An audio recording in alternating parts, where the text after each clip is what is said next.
Hi everyone, I'm Priyanshu Sharma. Recently I scored 98% in my 10th board exams. In this video today I will share my whole journey of class 10 from day 1 to result day.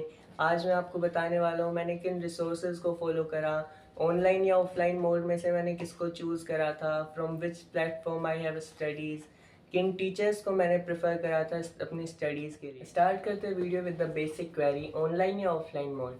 देखो यार, अगर मैं personally बताऊँ तो class 10 तक मैं किसी भी कोचिंग या किसी भी ट्यूशन में नहीं गया था। एंड क्लास 10th में आने के बाद भी जो स्कूल में कराया जा रहा था वो सफिशिएंट था।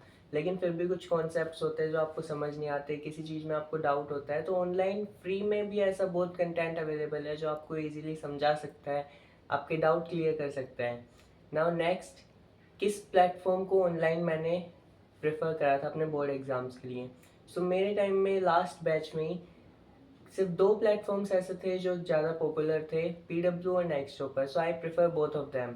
सब्जेक्ट वाइज अगर मैं आपके साथ शेयर करूं तो वैसे किसी टीचर के लिए कोई हेट नहीं है, मैं पर्सनली बता रहा हूँ जिन टीचर्स से मुझे समझ आता था। आप अपने अकॉर्डिंग अपने टीचर चूज़ कर सकते हो, बट फॉर मी एसएसटी मैं पढ़ता था दिगराज सर से। उनका जो पढ़ाने का तरीका है, जो उनके कॉन्सेप्ट क्लियरिटी की जो वे है वो बहुत डिफरेंट है, बहुत नेक्स्ट लेवल है। Second, for mathematics I prefer Shobhit भैया फ्रॉम नेक्स्ट टॉपर। उनका जो कंटेंट है, जो वो मैथ्स पढ़ाते हैं, वो मतलब ऐसा लगेगा आपको it is more than enough, उसके अलावा आपको कुछ करने की ज़रूरत नहीं है। फॉर साइंस आई प्रेफर अलग सर एंड प्रशांत भैया, बोथ ऑफ देम। क्योंकि मैंने कुछ चैप्टर्स प्रशांत भैया से पढ़े थे जो मुझे उनके ज़्यादा समझ आ रहे थे, कुछ चैप्टर्स के लिए मैंने फॉलो करा था अलग सर को।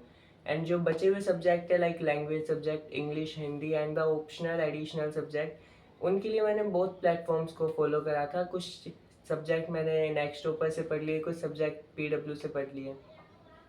Now the next query is, मेरे रिसोर्सेज कौन कौन से थे, मैंने कहाँ से ज़्यादा पढ़ाई की थी। तो देखो, ऐसा नहीं है मैंने कोई रेफरेंस बुक यूज़ करी थी जैसे R D Sharma, R S Agarwal, मैंने ऐसा कुछ नहीं करा था। आप कर सकते हो अगर आपके पास टाइम ज़्यादा बचता है। जैसे मैं अगर पर्सनली बताऊं तो 6 आवर मेरे स्कूल के हो जाते थे, उसके बाद मुझे क्रिकेट एकेडमी जाना होता तो 4 आवर्स एकेडमी में हो गए। सो टोटली अगर कैलकुलेट करें तो 10 to 12 आवर इन दोनों के मिला के हो गए। उसके बाद जो मेरे पास टाइम बचता था, I just use to solve NCERT और ऑनलाइन जो डीपीपी वगैरह मिल रही हैं, उन सबको सोल्व करने में मेरा टाइम हो जाता था। And it is enough for me. अब मैं आपको अगर शेयर करूँ मेरे थॉट्स जो पूरी जर्नी में रहे थे, तो वो ऐसा था कि मैंने स्टार्टिंग से सोच रखा था कि यार 95% तक मेरे को स्कोर करना है। क्योंकि एज अ स्पोर्ट्समैन आपको अपने गेम पे भी फोकस करना है, अपने गेम को इम्प्रूव करना है, और एज अ स्टूडेंट आपको अच्छा स्कोर भी करना है। क्योंकि पेरेंट्स की जो एक्सपेक्टेशन है वो दोनों में होती है।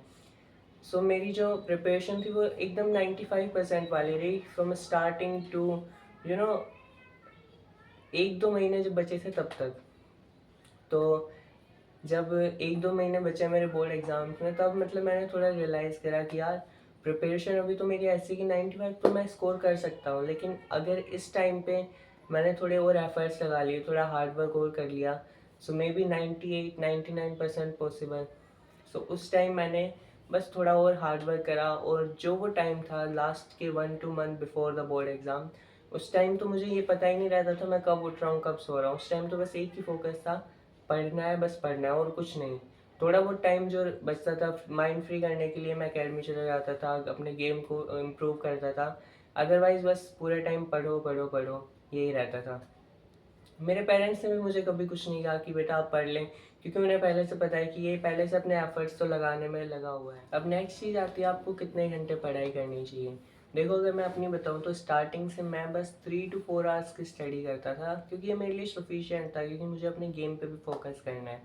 हाँ, ऐसा होता है कि स्टार्टिंग से हर कोई टॉपर नहीं होता है, यहाँ बहुत एवरेज जो स्टूडेंट्स हैं वो भी ये वीडियो देख रहे होंगे। अगर आपसे 3 to 4 आवर्स नहीं पढ़ा जाता, आप 2-3 घंटे पढ़ सकते हो, वो आपके लिए इनफ है। धीरे धीरे आप अपने सेशन में उस टाइम को इंक्रीज कर सकते हो। लाइक जब आपका हाफ सेशन हो गया तो 2 घंटे को आप 4 घंटे में चेंज कर दो। एंड आई एम श्योर कि जब आपके बोर्ड एग्जाम्स होंगे, अगर आप सीरियस हो अपनी क्लास 10th को लेके, तो आपको खुद खुद पता नहीं होगा आपको कि आप कितने घंटे पढ़ रहे हो। उस टाइम आपका भी बस एक ही फोकस रहेगा, मुझे बोर्ड में करके दिखाना है, मुझे अपने पेरेंट्स के एक्सपेक्टेशन पे खरा उतरना है। और देखो, अगर मैं आपको बताऊं तो ऐसा सबके साथ होता है कि फ्रस्ट्रेशन आपको होगी जब आप पढ़ने बैठोगे। बहुत सारी चीज़ें ऐसी आपके माइंड में आएंगी कि यार मुझसे अब और नहीं हो रहा है, मैं अब और नहीं पढ़ सकता। मेरे साथ भी बहुत होता था। एंड इनफैक्ट एग्ज़ाम टाइम में जब आपको पढ़ना है, उस टाइम मेरे साथ ही बहुत सारी चीज़ें होती थी। उस टाइम मैं जो चीज़ यूज़ करता था वो सिर्फ एक ही थी, जस्ट एक इमेजिनेशन। मैं सबको कहता हूँ, एक इमेजिनेशन करो अपने रिजल्ट डे की।